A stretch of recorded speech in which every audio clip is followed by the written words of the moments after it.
ଯେଉଁମାନଙ୍କର ନିଦ ବ୍ରହ୍ମ ମୁହୂର୍ତ୍ତରେ ସକାଳ 3ଟାରୁ 5ଟା ମଧ୍ୟରେ ପରିସ୍ରା ପାଇଁ ଖୋଲିଥାଏ, ଏହି ଭିଡ଼ିଓ ଖାସ୍ ସେମାନଙ୍କ ପାଇଁ।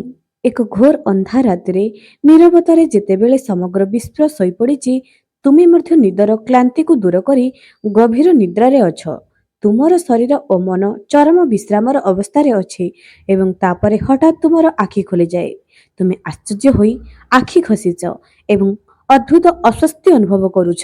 ଯେତେବେଳେ ତୁମେ ସମୟକୁ ଦେଖ, ସବୁବେଳେ ପରି ଘଣ୍ଟାର କଣ୍ଟାଗୁଡ଼ିକ 3ଟାରୁ 5ଟା ମଧ୍ୟରେ ଦେଖାଯାଉଛି ଏବଂ ତୁମର ଯିବାର ଜରୁରୀ ଆବଶ୍ୟକତା ଅଛି। କିଏ ଜାଣେ, ତୁମ ମଧ୍ୟରୁ କେତେଜଣ ରାତିରେ ଏହା ଅନୁଭବ କରନ୍ତି? ହୁଏତ ତୁମେ ମଧ୍ୟ ଏହାକୁ ଏକ ଶାରୀରିକ କାର୍ଯ୍ୟ ଭାବରେ ଅଣଦେଖା କର। ଭାବିଛ ଯେ ତମେ ଅତ୍ୟଧିକ ପାଣି ପିଉଛ କିମ୍ବା ଏହା ବାର୍ଦ୍ଧକ୍ୟ ହେବାର ଏକ ଲକ୍ଷଣ।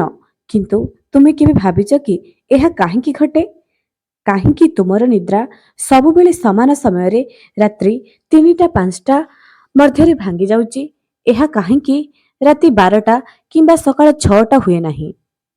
ଆଜି ଆମେ ଯେଉଁ ରହସ୍ୟ ଉନ୍ମୋଚନ କରିବାକୁ ଯାଉଛୁ, ତାହା ଶୁଣି ତୁମେମାନେ ଆଶ୍ଚର୍ଯ୍ୟ ହୋଇପାର। କିନ୍ତୁ ହଁ, ଏହା କୌଣସି ସାଧାରଣ ଘଟଣା ନୁହେଁ, ବରଂ ବ୍ରହ୍ମାଣ୍ଡର ଅଲୌକିକ ଶକ୍ତିର ଏକ ଗଭୀର ଏବଂ ଆଧ୍ୟାତ୍ମିକ ସଂକେତ, ଯାହା ସିଧାସଳଖ ତୁମ ପାଖକୁ ପଠାଯାଉଛି।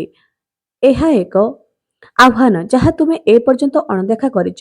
ତେଣୁ ନିଶ୍ୱାସ ବନ୍ଦ କର, କାରଣ ଆଜି ତୁମେ ବୁଝିବ ଯେ ସକାଳ 3ଟାରୁ 5ଟା ମଧ୍ୟରେ ଶୌଚାଳୟ ବ୍ୟବହାର କରିବା ପାଇଁ ଉଠିବା ଏକ ଚମତ୍କାର ଗୁପ୍ତ କଥା, ଯାହା ତୁମର ଜୀବନକୁ ପରିବର୍ତ୍ତନ କରିବ। ଏହା ତୁମର ଭାଗ୍ୟ, ଭବିଷ୍ୟତ ଓ ତୁମର ଆତ୍ମା ସହିତ ଜଡ଼ିତ ଏକ ସତ୍ୟ। ଥରେ ତୁମେ ଏହା ଜାଣିବା ପରେ, ତୁମେ ଆଉ କେବେ ଏହି ଘଟଣାଟିକୁ ସାଧାରଣ ବୋଲି ଭାବିବ ନାହିଁ। ଆମର ପ୍ରାଚୀନ ହିନ୍ଦୁ ଶାସ୍ତ୍ର, ବେଦ ଏବଂ ପୁରାଣରେ ସମୟକୁ କେବଳ ଘଣ୍ଟାର ଟିକ୍ ଟିକ୍ ନୁହେଁ, ବରଂ ଏକ ଜୀବନ ଶକ୍ତି, ଏକ ସ୍ପନ୍ଦନଶୀଳ ଶକ୍ତି ବୋଲି ବିବେଚନା କରାଯାଏ। 24 ଘଣ୍ଟାର ପ୍ରତ୍ୟେକ ଚତୁର୍ଥାଂଶର ନିଜସ୍ୱ ସ୍ୱଭାବ, ନିଜର ଅନନ୍ୟ ଶକ୍ତି ଏବଂ ନିଜର ସ୍ୱତନ୍ତ୍ର ଗୁରୁତ୍ୱ ଅଛି। ଏବଂ ଏହି ସମସ୍ତ ଘଣ୍ଟା ମଧ୍ୟରୁ ସବୁଠାରୁ ଶକ୍ତିଶାଳୀ, ସବୁଠାରୁ ରହସ୍ୟମୟ ଏବଂ ସବୁଠାରୁ ପବିତ୍ର ସମୟ ହେଉଛି ବ୍ରହ୍ମ ମୁହୂର୍ତ୍ତ, ଯାହା ସକାଳ 3ଟାରୁ 5ଟା ମଧ୍ୟର ସମୟ। ବ୍ରହ୍ମ ମୁହୂର୍ତ୍ତ ଏକ ଶବ୍ଦ ଯାହା ନିଜସ୍ୱ କଥା କହିଥାଏ। ବ୍ରହ୍ମା ଅର୍ଥାତ୍ ସୃଷ୍ଟିକର୍ତ୍ତା ଓ ମୁହୂର୍ତ୍ତ ଅର୍ଥାତ୍ ସମୟ। ଏହା ଈଶ୍ୱରଙ୍କର ନିଜସ୍ୱ ଘଣ୍ଟା। ଏହି ମୁହୂର୍ତ୍ତ ହେଉଛି ସେହି ମୁହୂର୍ତ୍ତ ଯେତେବେଳେ ବ୍ରହ୍ମାଣ୍ଡ ସୃଷ୍ଟି କରୁଥିବା ଶକ୍ତି ଏହାର ଶୀର୍ଷରେ ଥାଏ, ଯେତେବେଳେ ରାତିର ଅନ୍ଧକାର ମିଳନ ହୋଇଯାଏ ଏବଂ ଦିନର ଆଲୋକ ଉଦୟ ହେବାକୁ ଯାଏ। ଏହା ଏକ ସଙ୍ଗମର ସମୟ, ଏକ ଯାଦୁକରୀ ମୁହୂର୍ତ୍ତ, ଯେତେବେଳେ ଏହା ସମ୍ପୂର୍ଣ୍ଣ ରାତି ନୁହେଁ କି ସମ୍ପୂର୍ଣ୍ଣ ଦିନ ନୁହେଁ। ଏହି ପବିତ୍ର ସମୟରେ ସମସ୍ତ ଦେବାଦେବୀ, ଋଷି, ସନ୍ଥ ଏବଂ ସିଦ୍ଧ ଆତ୍ମା ସେମାନଙ୍କ ସିଦ୍ଧ ରୂପରେ ପୃଥିବୀରେ ବିଚରଣ କରନ୍ତି। ଏକ ସମୟରେ ବ୍ରହ୍ମାଣ୍ଡର ସମସ୍ତ ସକାରାତ୍ମକ ଶକ୍ତି ପୃଥିବୀର ଏବଂ ଏକ ଗଭୀର ଦିବ୍ୟ ଭାବରେ ପରିପୂର୍ଣ୍ଣ ହୋଇଥାଏ। ଏହି ସମୟରେ ସତ୍ୱର ବହୁତ ସାରା ଆଲୌକିକ ଶକ୍ତି ଏହି ଧରାପୃଷ୍ଠରେ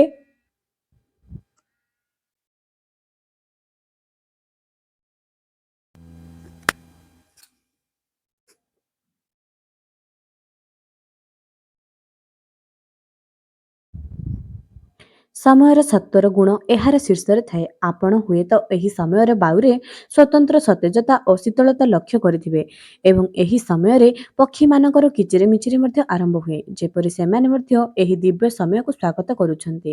ଏବେ ଆପଣ ଭାବୁଥିବେ ଯେ ଏହା ସବୁଠାରୁ ଆମେ ଉଠିବା ଓ ଶୌଚାଳୟ ଯିବା ସହିତ କ'ଣ ସମ୍ପର୍କ? ବିଶ୍ୱାସ କରନ୍ତୁ, ସଂଯୋଗ ବହୁତ ଗଭୀର ଏବଂ ଆପଣ କଳ୍ପନା କରିବା ଅପେକ୍ଷା ବହୁତ ଗଭୀର। ଯେତେବେଳେ ବ୍ରହ୍ମାଣ୍ଡର ଏହି ସର୍ବୋଚ୍ଚ ଶକ୍ତି, ଏହି ଦିବ୍ୟ ଶକ୍ତି ଆପଣଙ୍କ ସହ ସଂଯୋଗ କରିବା ପାଇଁ ଚାହେଁ, ଏହା କୌଣସି ସିଧାସଳଖ ପଥ ଗ୍ରହଣ କରେ ନାହିଁ।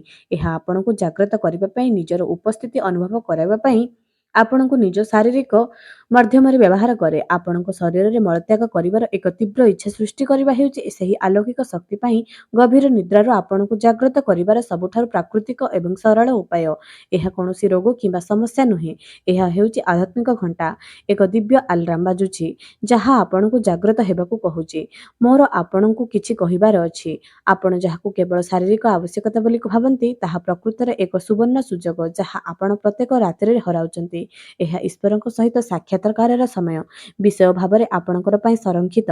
ଆପଣ ଅଜାଣତରେ ସେହି ସାକ୍ଷାତକୁ ପ୍ରତ୍ୟାଖ୍ୟାନ କରି ପୁଣି ଶୋଇବାକୁ ଯାଉଛନ୍ତି। ଏବେ ପ୍ରଶ୍ନ ହେଉଛି, ଏହି ବିଶ୍ୱ ଶକ୍ତି ସ୍ଥାପନା କରିବାକୁ କାହିଁକି ଚାହୁଁଛି? ଲକ୍ଷ ଲକ୍ଷ ଏବଂ କୋଟି କୋଟି ଲୋକ ଶୋଇଛନ୍ତି, କିନ୍ତୁ ଆପଣ କାହିଁକି ଏହି ସଂକେତ ପାଉଛନ୍ତି? ଉତ୍ତର ଆପଣଙ୍କ ଭିତରେ। ଆପଣଙ୍କର ଆତ୍ମାର ଯାତ୍ରା ରହିଛି। ପ୍ରଥମ ଏବଂ ପ୍ରମୁଖ କାରଣ ହେଉଛି ଆପଣଙ୍କର ଆତ୍ମା ଏବେ ଜାଗ୍ରତ ହେବାକୁ ପ୍ରସ୍ତୁତ। ଏହି ଜୀବନ ଏବଂ ପୂର୍ବ ଜନ୍ମର ଭଲ କାର୍ଯ୍ୟ ଆପଣଙ୍କର ଆଧ୍ୟାତ୍ମିକ ଅଭ୍ୟାସ ଆପଣଙ୍କର ପ୍ରାର୍ଥନା ଏବଂ ଫଳ ପ୍ରଦାନ କରୁଛି। ଆପଣଙ୍କର ଚେତନା ସ୍ତର ଏବେ ଏପରି ସ୍ଥାନରେ ପହଞ୍ଚିଛି ଯେଉଁଠାରେ ଦିବ୍ୟ ଶକ୍ତି ଆପଣଙ୍କର ସହିତ ସିଧାସଳଖ ସଂଯୋଗ ସ୍ଥାପନା କରିପାରିବ। ଆପଣଙ୍କର ନିଦ୍ରାର ଏହି ବାଧା ପ୍ରମାଣ କରେ ଯେ ଆପଣଙ୍କର ଭିତରେ ଆଧ୍ୟାତ୍ମିକ ଶକ୍ତିର ପ୍ରବାହ ବୃଦ୍ଧି ପାଉଛି। ତୁମର ଆତ୍ମା ଏବେ ସାଂସାରିକ ନିଦ୍ରାରୁ ଉଠି ଦିବ୍ୟ ଚେତନା ଭିତରକୁ ଜାଗ୍ରତ ହେବାକୁ ଚାହୁଁଛି। ପରିସ୍ରା କରିବାର ଇଚ୍ଛା କେବଳ ବାହାନା, ଏହା ପ୍ରକୃତରେ ଉଦ୍ଦେଶ୍ୟ।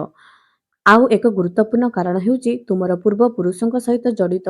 ହିନ୍ଦୁ ଧର୍ମରେ ପୂର୍ବପୁରୁଷମାନେ ଦେବତାଙ୍କ ପରି ଏକ ସ୍ଥିତି ଧାରଣ କରନ୍ତି। ସୂକ୍ଷ୍ମ ଜଗତରେ ରହି ମଧ୍ୟ ସେମାନେ ସେମାନଙ୍କର ବଂଶ ସହିତ ଜଡ଼ିତ ରହନ୍ତି ଏବଂ ବ୍ରହ୍ମ ମୁହୂର୍ତ୍ତରେ, ସେହି ସମୟ ଯେତେବେଳେ ସ୍ଥୂଳ ଏବଂ ସୂକ୍ଷ୍ମ ଜଗତ ମଧ୍ୟରେ ପରଦା ସବୁଠାରୁ ପତଳା ହୋଇଯାଏ, ଏହି ସମୟ ହେଉଛି ଯେତେବେଳେ ଆପଣ ପୂର୍ବପୁରୁଷ ଆମ ସହିତ ସହଜରେ ଯୋଗାଯୋଗ କରିପାରିବେ।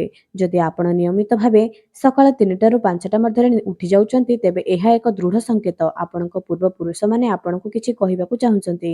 ସେମାନେ ଯନ୍ତ୍ରଣାରେ ଥାଇପାରନ୍ତି ଏବଂ ସେମାନଙ୍କ ଶାନ୍ତି ପାଇଁ ପ୍ରାର୍ଥନା କିମ୍ବା କାର୍ଯ୍ୟ ଆଶା କରୁଛନ୍ତି, କିମ୍ବା ହୁଏତ ସେମାନଙ୍କର କିଛି ଇଚ୍ଛା ରହିଯାଇଛି। ସେମାନଙ୍କ ମହା ଆନନ୍ଦର ସଂକେତ ଦେଉଛନ୍ତି, କିମ୍ବା ଆପଣଙ୍କ ଏକ ଆସନ୍ନ ବିପଦ ସମୟରେ ସତର୍କ କରାଉଛନ୍ତି, କିମ୍ବା ସେମାନେ ଆପଣଙ୍କୁ ଜଣାଇବାକୁ ଚାହାନ୍ତି ଯେ ସେମାନେ ଆପଣଙ୍କ ସହ ଅଛନ୍ତି। ଆପଣ ଏକା ନୁହନ୍ତି। ଯେତେବେଳେ ଆପଣ ଉଠି ଶୌଚାଳୟ ଯାଆନ୍ତି, ସେମାନେ ଆପଣଙ୍କର ସବୁଠାରୁ ନିକଟତର ହୁଅନ୍ତି, ଆପଣଙ୍କ ଉପରେ ନଜର ରଖନ୍ତି। ଏହିପରି ପ୍ରତ୍ୟେକ ରାତିରେ ଆପଣଙ୍କର ନିଦ ଭାଙ୍ଗିବା ଆପଣଙ୍କର ଏବଂ ଆପଣଙ୍କ ପୂର୍ବପୁରୁଷଙ୍କ ମଧ୍ୟରେ ସଂକେତ ରହିଛି। ତୃତୀୟ ରହସ୍ୟ, କାରଣ ଆପଣଙ୍କ ଦେବତା ସହ ଜଡ଼ିତ। ପ୍ରତ୍ୟେକ ବ୍ୟକ୍ତିଙ୍କର ଏକ ଦେବତା ଅଛନ୍ତି, ଏକ ଦେବତା କିମ୍ବା ଦେବୀ ରୂପ ଯାହା ସମସ୍ତଙ୍କର ଆରାଧନାର ଗଭୀର ସମ୍ପର୍କ ଅଛି। ହୁଏତ ଆପଣ ଆପଣଙ୍କ ଜୀବନର ବ୍ୟସ୍ତତା ଏବଂ ଆପଣଙ୍କ ଦାୟିତ୍ୱରେ ଏତେ ବୁଡ଼ି ଯାଉଛନ୍ତି ଯେ ଆପଣ ପ୍ରିୟଜନଙ୍କୁ ସମୟ ଦେବାକୁ କିମ୍ବା ପୂଜା କରିବାକୁ ଭୁଲି ଯାଉଛନ୍ତି। ପ୍ରିୟଜନଙ୍କ ପାଖରେ ସିଧାସଳଖ ଅବଚ୍ଛିନ୍ନ ଭାବରେ ପହଞ୍ଚିଥାଏ। ଏହି ସମୟରେ ଗୋଟିଏ ପ୍ରାର୍ଥନା ମଧ୍ୟ ଶହ ଶହ ଯଜ୍ଞ ସହ ସମାନ ଫଳାଫଳ ଦେଇଥାଏ। ଚତୁର୍ଥ କାରଣ, ତୁମର ଶରୀର ଏବଂ ବ୍ରହ୍ମାଣ୍ଡ ମଧ୍ୟରେ ସଂଯୋଗ ସହିତ ଜଡ଼ିତ। ଆମର ପ୍ରାଚୀନ ବିଜ୍ଞାନ ଆୟୁର୍ବେଦ ଅନୁସାରେ ଆମର ଶରୀର 5ଟି ପୃଥିବୀ ପଞ୍ଚତତ୍ତ୍ୱରେ ଗଠିତ, ଯାହାକି ପୃଥିବୀ, ବାୟୁ, ଏସବୁକୁ ଜଳ, ଅଗ୍ନି, ଇଥର, ଏହି 5ଟି ତତ୍ତ୍ୱରେ ଗଠିତ। 3ଟି ପ୍ରାଥମିକ ଶାରୀରିକ ଶକ୍ତି ଦ୍ୱାରା ସନ୍ତୁଳିତ, ବାତ, ପିତ୍ତ ଓ କଫ। ରାତିର ଶେଷ ଚତୁର୍ଥାଂଶ ରାତି 2ଟାରୁ 6ଟା ମଧ୍ୟରେ ବାତ ସମୟ। ବାତର ଗୁଣ ହେଉଛି ଗତି ଏବଂ ପ୍ରେରଣା ଦେବା। ଶରୀରର ମଳ ଏବଂ ମୂତ୍ର ନିଷ୍କାସନ କରିବା ମଧ୍ୟ ବାତର କାର୍ଯ୍ୟ। ବ୍ରହ୍ମ ମୁହୂର୍ତ୍ତ ସମୟରେ ଯେତେବେଳେ ବ୍ରହ୍ମାଣ୍ଡର ଜୀବନୀ ଶକ୍ତି ଯେତେବେଳେ ତାର ଶୀର୍ଷରେ ଥାଏ, ଏହା ଶରୀରର ବାତ ଦୋଷକୁ ମଧ୍ୟ ସକ୍ରିୟ କରାଇଥାଏ। ତେଣୁ ଏହି ସମୟରେ ଆପଣଙ୍କୁ ଆପଣଙ୍କ ଶରୀର ଏହିପରି କିଛି ସଂକେତ ଦେଇଥାଏ। ଏହା ଏକ ପ୍ରାକୃତିକ ସମନ୍ୱୟ। ମହାଜାଗତିକ ଶକ୍ତିର ଜାଗ୍ରତ ହେବା ଦ୍ୱାରା ଆପଣଙ୍କର ଶରୀରର ଶକ୍ତି ମଧ୍ୟ ଜାଗ୍ରତ ହୋଇଥାଏ, ଯାହା ବାତର ଗତିକୁ ବୃଦ୍ଧି କରେ ଏବଂ ଆପଣଙ୍କୁ ପରିସ୍ରା କରିବାର ଇଚ୍ଛା ଅନୁଭବ କରାଇଥାଏ। ତେଣୁ ଆପଣ ଯାହାକୁ ଏକ ଶାରୀରିକ କ୍ରିୟା ବୋଲି ଭାବୁଛନ୍ତି, ତାହା ପ୍ରକୃତରେ ଆପଣଙ୍କର ଶରୀରର ମହାଜାଗତିକ ଘଣ୍ଟା ସହିତ ସମନ୍ୱୟଶୀଳ ହୋଇ ରହିଛି। ତେଣୁ ଏବେ ସବୁଠାରୁ ବଡ଼ ପ୍ରଶ୍ନ ଉଠେ ଯେ, ତେବେ ଏହା ଯଦି ଗୁରୁତ୍ୱପୂର୍ଣ୍ଣ ସଂକେତ, ତେବେ ଆମକୁ କ'ଣ କରିବା ଉଚିତ? ଏହି ସୁଯୋଗର କିପରି ଫାଇଦା ଉଠାଇପାରିବା? ଆପଣଙ୍କର ଭୋର 3ଟାରୁ 5ଟା ଭିତରେ ଶୌଚାଳୟ ଯିବାକୁ ପଡ଼ିବ, ତେବେ ଆପଣ ବିନା ଦ୍ୱିଧାରେ ସଂକୋଚ ନ କରି ଏହାକୁ ନିଜର ସୌଭାଗ୍ୟ ବୋଲି ମାନି ନେବା ଉଚିତ। ପ୍ରଥମେ ଆପଣ ଏହି ସମୟରେ ଉଠି ସେହି ମହାଶକ୍ତିଶାଳୀ ଅଦୃଶ୍ୟ ଶକ୍ତିକୁ ନୀରବରେ ଧନ୍ୟବାଦ ଦେବା ଉଚିତ ଏବଂ ପରେ ଆପଣ ଶୌଚାଳୟ ଯାଇ ନିଜର ନିତ୍ୟକର୍ମ ସାରି ଦିଅନ୍ତୁ ଏବଂ ଥଣ୍ଡା ପାଣିରେ ନିଜର ହାତ, ପାଦ ଓ ମୁହଁକୁ ଭଲ ଭାବରେ ସଫା କରିଦିଅନ୍ତୁ। ଏବେ ଆପଣ ଏକ ଘରର ଏକ କୋଣରେ କିମ୍ବା ପ୍ରାର୍ଥନା ଗୃହରେ ଯାଇ ବାହାର ଖୋଲା ଜାଗାରେ ବସି ଯାଆନ୍ତୁ। ଆପଣ ନିଜର ଆଖି ବନ୍ଦ କରି ମେରୁଦଣ୍ଡକୁ ସିଧା କରି କିଛି ସମୟ ନିଶ୍ୱାସ ତ୍ୟାଗ କରୁଛନ୍ତି, ପୁଣି ପ୍ରଶ୍ୱାସ ନେଉଛନ୍ତି। ସମସ୍ତ ନକାରାତ୍ମକ, ସମସ୍ତ ବ୍ୟାଧି, ସମସ୍ତ ଚିନ୍ତାକୁ ମୁକ୍ତ ହୋଇଯାଉଛନ୍ତି। ଏହି ମୁହୂର୍ତ୍ତରେ କିଛି ସମୟ ଆପଣ ନୀରବରେ ବସି ରୁହନ୍ତୁ। ଆପଣ କ'ଣ କରିବାକୁ ଚାହୁଁଛନ୍ତି? ଆପଣ କାହିଁକି ଏହି ଦୁନିଆକୁ ଆସିଛନ୍ତି? ପ୍ରକୃତରେ ଆପଣଙ୍କର ଲକ୍ଷ୍ୟ କ'ଣ? କାହିଁକି ଆପଣ ବାରମ୍ବାର ଗୋଟିଏ କାର୍ଯ୍ୟରେ ଅସଫଳ ହେଉଛନ୍ତି? ଆପଣଙ୍କର ଇଷ୍ଟଦେବ କ'ଣ ଆପଣଙ୍କୁ ଜଣାଇବାକୁ ଚାହୁଁଛନ୍ତି? ସେ ସବୁରେ ଧୀରେ ଧୀରେ ଗୋଟିଏ ପରେ ଗୋଟିଏ ଆପଣ ଭାବିବା ପାଇଁ ଚେଷ୍ଟା କରନ୍ତୁ। ବ୍ରହ୍ମ ମୁହୂର୍ତ୍ତର ଏମିତି ଏକ ଶକ୍ତି, ଏହି ସମୟରେ ଆପଣ ଯାହା ଚାହିଁବେ ତାହା କରିପାରିବେ। ଆପଣ ଯଦି କିଛି ପାଇବା ପାଇଁ ଚାହୁଁଛନ୍ତି, ବାରମ୍ବାର ତାହାକୁ ନେଗେଟିଭ୍ ନ କହି ସକାରାତ୍ମକ ଉର୍ଜାର ସକାରାତ୍ମକ କଥା କୁହନ୍ତୁ। ଏବଂ ସେହି ସମୟରେ ଆପଣ ଯାହା ବି ସକାରାତ୍ମକ ଚିନ୍ତା କରିବେ, ସକାରାତ୍ମକ କହିବେ, ତାହା ସବୁ ଭଲ ହେବ। ଥରେ ନିଜ ମନରେ ଚିନ୍ତା କରିକି ଦେଖନ୍ତୁ, ଯେମିତି ଚିନ୍ତା କରିବେ ସେମିତି ହେବ। ଏବେ ଦର୍ଶକ ବନ୍ଧୁ, ବ୍ରହ୍ମ ମୁହୂର୍ତ୍ତର ଏହି ଅଦ୍ଭୁତ ଶକ୍ତିକୁ ଜମା ବି ହାତଛଡ଼ା କରନ୍ତୁ ନାହିଁ।